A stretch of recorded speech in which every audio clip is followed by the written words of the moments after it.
여러분 안녕하십니까? 오늘 대전 MBC 뉴스는 집중호우 관련 소식으로 시작합니다. 밤사이 충청권에 300mm에 가까운 물폭탄이 떨어졌습니다. 특히 새벽에 내린 기습폭우가 인명피해를 더욱 키웠는데요. 충남 논산에서는 한 오피스텔 지하가 침수돼 승강기 안에 갇힌 입주민이 숨졌습니다. 윤소영 기자가 취재했습니다. 충남 논산의 한 오피스텔 지하 주차장 입구. 흙탕물이 입구 천장까지 차올랐습니다. 오늘 새벽 2시 50분쯤 이 오피스텔 지하에 빗물이 밀려들고 있다는 신고가 119에 접수됐습니다. 지하의 멈춘 승강기 안에서 사람의 목소리가 들렸다는 말에 소방당국은 구조 작업에 나섰습니다. 그러나 당시 충남 논산은 시간당 83mm의 집중호우가 이어지고 있었습니다. 현장에 도착했을 때 엘리베이터는 지하 2층에 내려가 있는 상태였습니다. 근데 지금 보시다시피 지하 1층까지 물이 가득 차 있어서 구조가 진행된 지 2시간 20여 분. 오피스텔 입주민으로 확인된 50대 남성은 승강기 안에서 숨진 채 발견됐습니다. 지하 전체가 침수되면서 소방대원들이 지상 1층까지 엘리베이터를 끌어올려 숨진 남성을 수습했습니다. 소방당국은 이후에도 배수 차량을 동원해 지하 주차장에 물을 빼내며 수색 작업을 이어가고 있습니다. 현재 지하 1층까지 수색 작업이 진행됐는데 추가 사망자는 확인되지 않았습니다. 소방당국은 지하 2층에 물이 빠지는 대로 추가 수색을 이어갈 방침입니다. 이번 사고에 대해 경찰과 소방당국은 지하 주차장의 갑작스런 침수로 지하 2층에 있던 승강기의 전력이 끊긴 것으로 추정하고 있습니다. 사고가 난 오피스텔은 지하의 침수를 막는 물막이판 등 시설이 설치되지 않은 것으로 알려졌습니다. 아무것도 없었어요. 제가 올라왔을 때 물살이 엄청 세게 지하로 들어가고 있었어요. 경찰은 CCTV 등을 토대로 정확한 사건 경위를 조사하고 있습니다.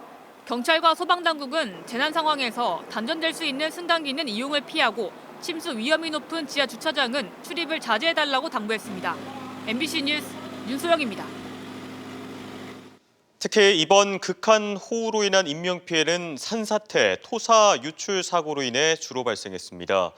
계속된 장맛비에 약해진 집안이 무너져 내렸는데 서천과 금산에서는 60, 70대 노인 2명이 숨졌습니다. 김태욱 기자입니다. 야산의 한쪽 사면이 그대로 쓸려 내려갔습니다.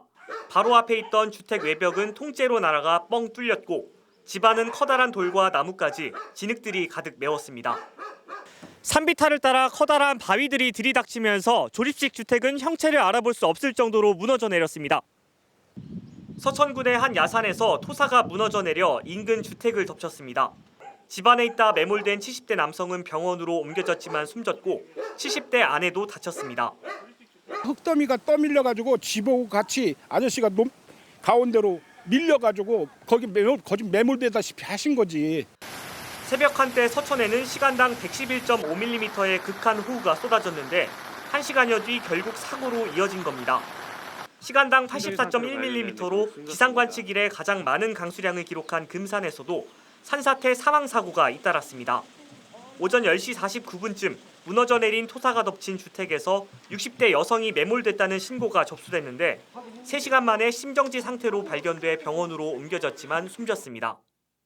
주무시는 곳에 토사가 유실된 걸로 알고 있습니다. 그래서 주무시다가 돌아가신 걸로? 예. 그렇게 추정하고 있습니다. 대전시 서구 원정동에서도 주택에 토사가 유입돼 노인 1명이 다쳤습니다. 대전 서구 장태산 휴양림 인근 펜션에는 토사와 빗물이 성인 허리 높이까지 들이닥치면서 화장실은 물론 각종 숙박 공간이 뻘밭으로 변했습니다. 산림청은 대전과 세종 충남 지역의 산사태 위기 경보를 심각 단계로 격상했습니다. 또 많은 비로 집안이 약해져 있는 만큼 긴급 재난 문자와 방송 등을 수시로 확인해달라고 당부했습니다. MBC 뉴스 김태욱입니다. 이번 집중호우로 대전의 한 마을은 송두리째 물에 잠겨 섬처럼 고립됐습니다. 결국 구조대가 보트를 타고 들어가 4시간 동안 공포에 떨던 주민들을 모두 구조했습니다. 박선진 기자입니다. 27가구 36명이 사는 대전의 한 마을이 물에 잠겨 섬처럼 고립됐습니다. 도로는 온데간데 없이 사라졌고 비닐하우스도 지붕만 겨우 보입니다. 결국 보트를 탄 소방대원들이 투입돼 구조에 나섰습니다. 아직 어린 송아지도 무사히 주인 품으로 돌아옵니다. 새벽 사이 많은 비로 마을 전체가 물에 잠기면서 주택 지붕 바로 밑까지 물이 차오르기도 했습니다. 주민들은 지붕이나 다락방, 뒷산 등으로 신속히 대피했다가 4시간 만에 모두 무사히 구조됐습니다. 대문을 열어보니까 그냥 진짜 그런 파도 같은 물썰 난 처음 봤어. 저는 그냥 빠져나왔어요, 여기. 특히 한 주민은 직접 보트를 몰고 다니면서 이웃들을 구했습니다. 보트로 어르신들은 다 태우고 나왔어요. 지금 저기 계신 어르신들 못 다니니까. 그래서 119 구조대하고 저희하고 같이 한 번 집에 다 가가지고 태우고 나와서 이제. 몸은 겨우 빠져나왔지만 삶의 터전이 모두 물에 잠긴 주민들은 막막하기만 합니다. 방도 물이 철렁하고 이불 다 젖고 못 어디서 냉장고도 물 들어와서 쓰러지더란 게. 아이고 이런 꼴은 생전 처음이네. 밤사이 집중호우가 쏟아진 대전과 충남에는 170여 명이 집을 떠나 대피소 생활을 하고 있습니다. 뭘 해야 될지 지금 뭘 하긴 해야 되는데 손에 일이 안 잡히니까. 또 함부로 들어갔다는 전기 누전 문제도 있고 그래서 물 빠질 때까지 기다리는 중이에요. 자치단체들은 주민 피해 상황을 파악한 뒤 안전이 확보될 때까지 대피소 생활을 계속 지원하겠다고 밝혔습니다. MBC 뉴스 박선진입니다.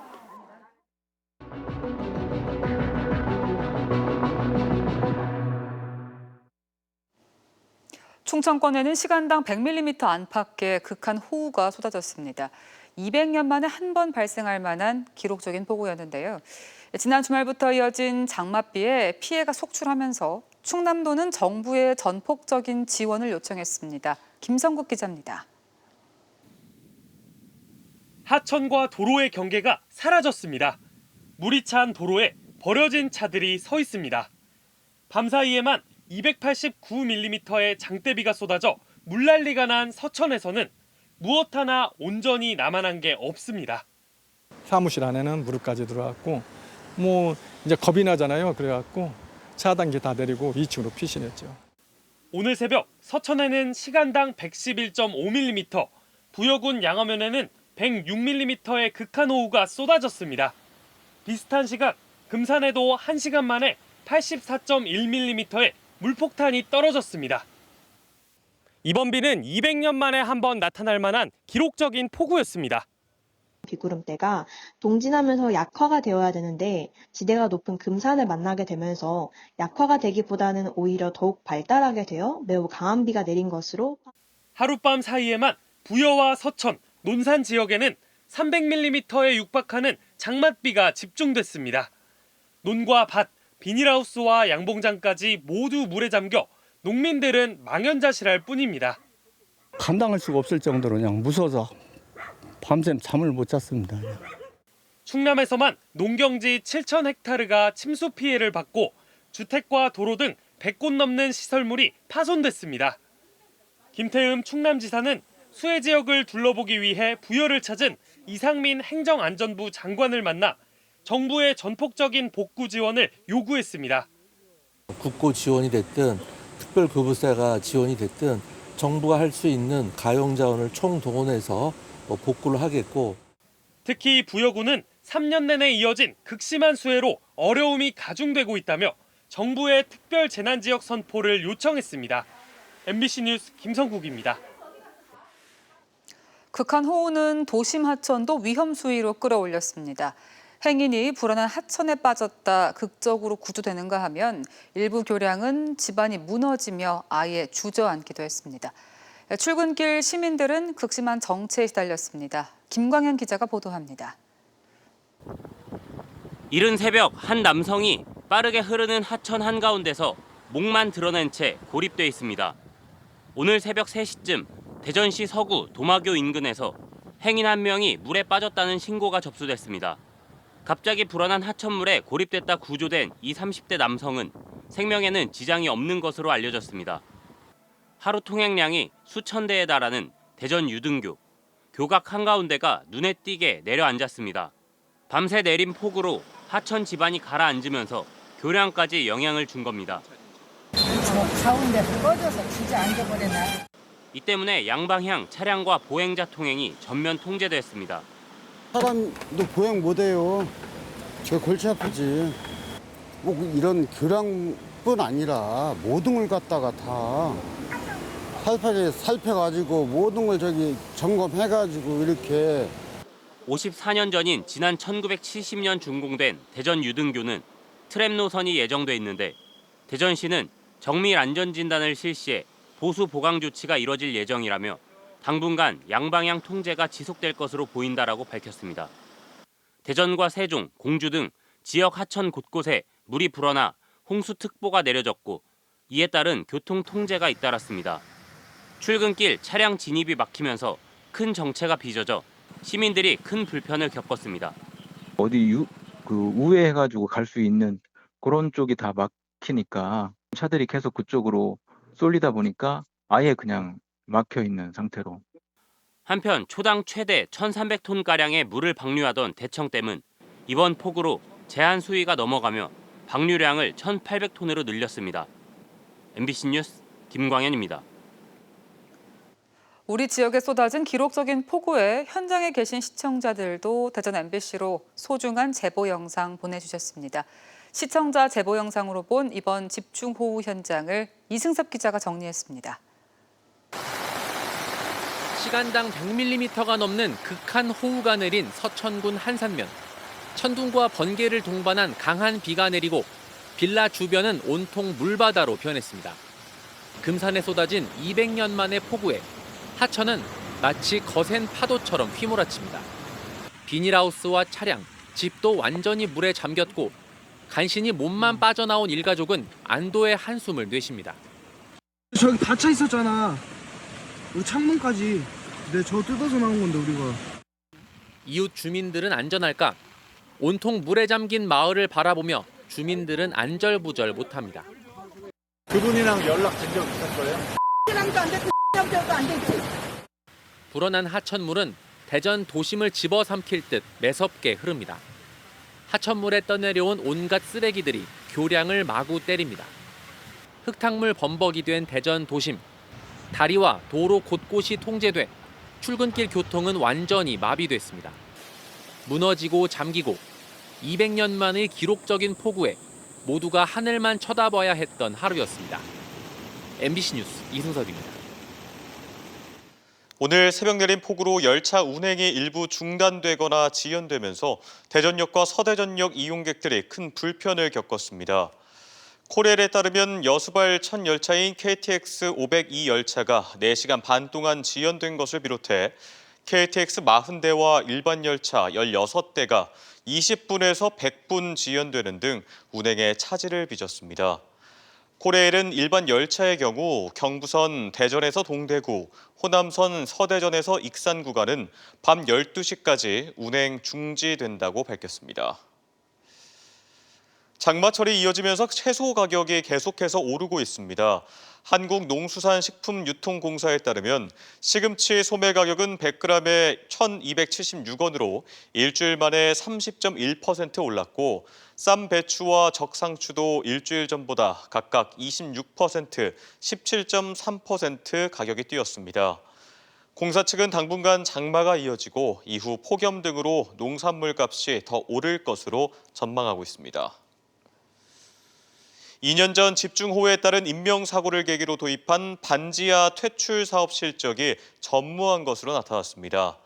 민주당 대전 중구 박용갑 국회의원이 LH로부터 제출받은 자료 분석 결과 지하층 주택 이른바 반지하 매입 사업 누적 시행 실적은 0건으로 집계됐습니다.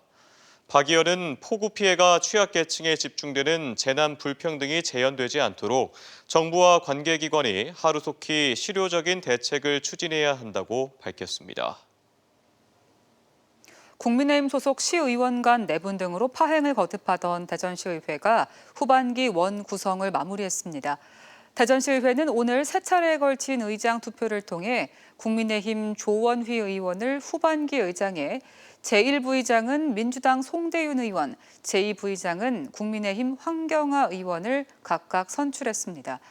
파행 끝에 후반기 의장을 늑장 선출한 시의회는 특정 시의원의 성추행 사건까지 겹치면서 지방의회의 난맥상을 그대로 보여줘 시민들의 비난을 사고 있습니다.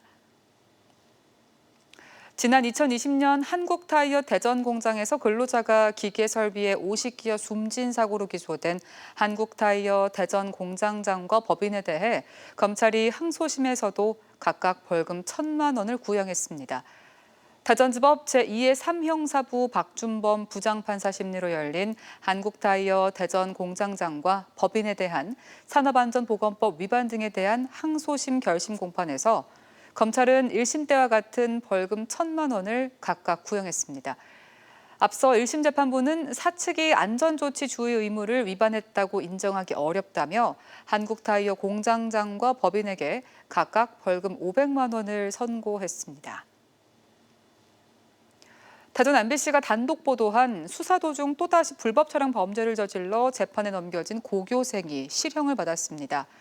대전지법 형사 6단도 김지영 판사는 범행이 발각된 이후에도 재범을 저질렀고 피해자들의 정신적 충격이 크다며 피고인인 10대 고교생에게 징역 장기 2년에 단기 1년을 선고했습니다.